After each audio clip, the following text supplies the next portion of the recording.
wondering why they asked me to be the keynote speaker for tonight, siguro po naisip ng Jolibe, ngayon ang Jolibe Family Values Award, magandang kumuha tayo ng part of the Jolibe family. And of course, that's because my wife Timmy works in Chowking.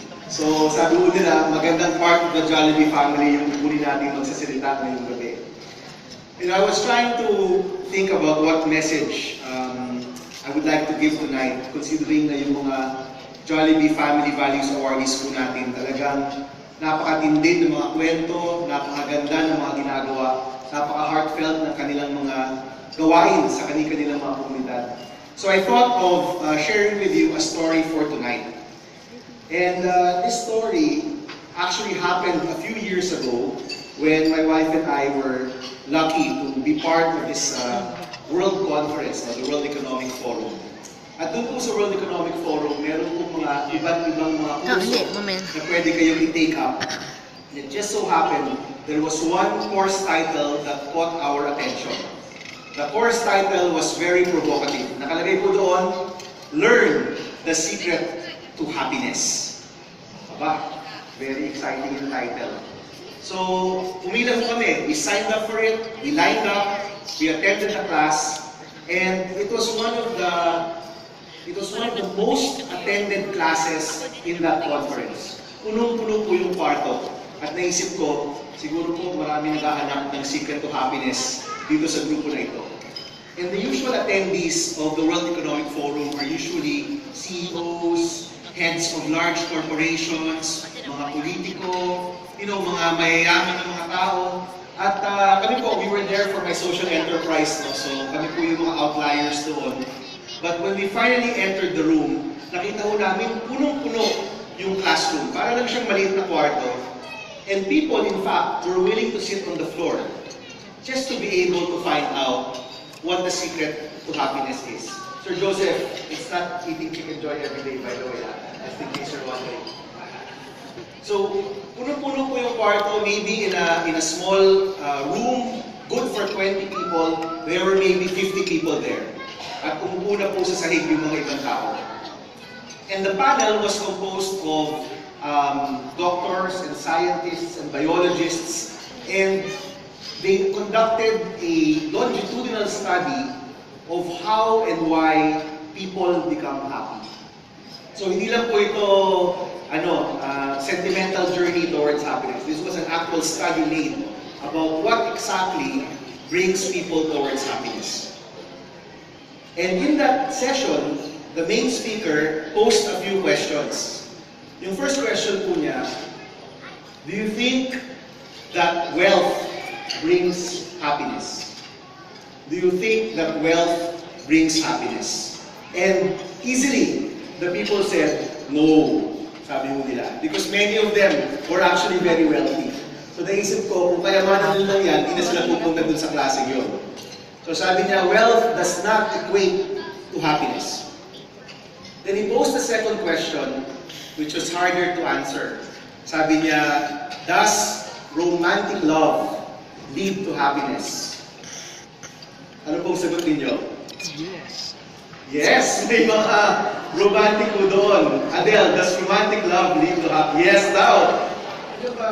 Anyway, sabi niya, no, it doesn't always lead to happiness. Romantic love does not always lead to happiness. The third question that he posed was even more provocative. Sabi ko niya, does achievement lead to happiness? Ako, a lot of the executives are here. I don't know what you will answer. Does hitting your target achieve happiness? Does achievement lead to happiness? Sabi niya, no. Achievement does not also necessarily lead to happiness. So by that time, lahat po kami excited na, ano nga ba? What does lead to happiness? And he shared a study which showed when our brains release the necessary chemicals to produce that feeling of happiness. And it came out that this happens when we do two things. Sabi niya ganyan, the secret to happiness, it's when we are kind and when we are compassionate. At tumahimik po lahat kami dun sa klaseng iyon. Di naman po mamahalin ang kindness and compassion. Di naman po ito mahirap gawin kung tutuusin. Lahat tayo may kakayahan na maging mabuti sa isa't isa. Maging compassionate sa isa't isa. Yun po yung sabi niya, secret to happiness. And this kindness and compassion, for me, is the thread that runs through all of our awardees for tonight. Lahat po sila. Starting of course in Quezon City, where we have the Castañeda family who help cancer patients. Are they here? Of course they're here. Could we have them stand up please, the Castañeda family?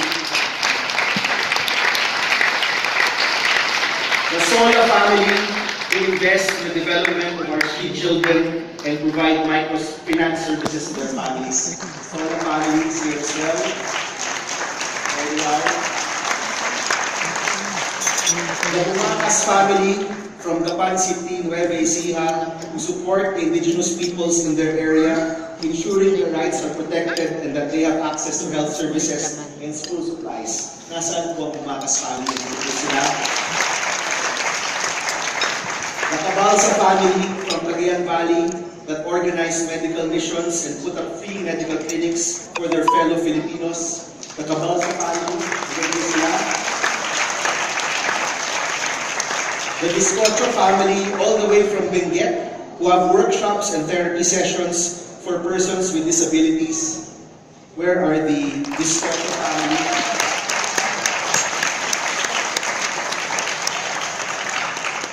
The Basa family from the Visayas, who strengthen relief operations and disaster preparedness, as well as inspire our youth.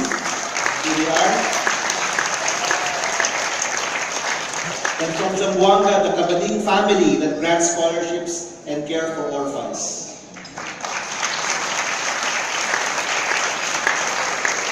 We also have two families from abroad, the San Gabriel Eng family from California that helps our fellow Filipinos in Tondo, and the Par family from Jeddah that provides financial help for our overseas Filipinos. Over here. Wow, all the way from abroad. Kita-kita po, the underlying story, the common thread among all of these families is the kindness and compassion that they have shown to our fellow Filipinos. Hindi po sila tumalikod sa pangangailangan ng ating mga kababayan. Hindi po sila nagpatigas ng kanilang mga puso. They allowed themselves to open their hearts to our fellow Filipinos, and more importantly, they did the work that was needed to help our fellow Filipinos progress and move forward. Alam niyo po, kami po sa aming maliit na pamilya, Tim and I have a baby, si Rory, she's not yet even 2 years old. Nung first Family Values Award, dito po kami pamilya. We've just been married for 4 years, no? But para po sa amin na bagong pamilya, yung baby po namin kasing laki lang po nung batang yan. All of you serve as role models for us.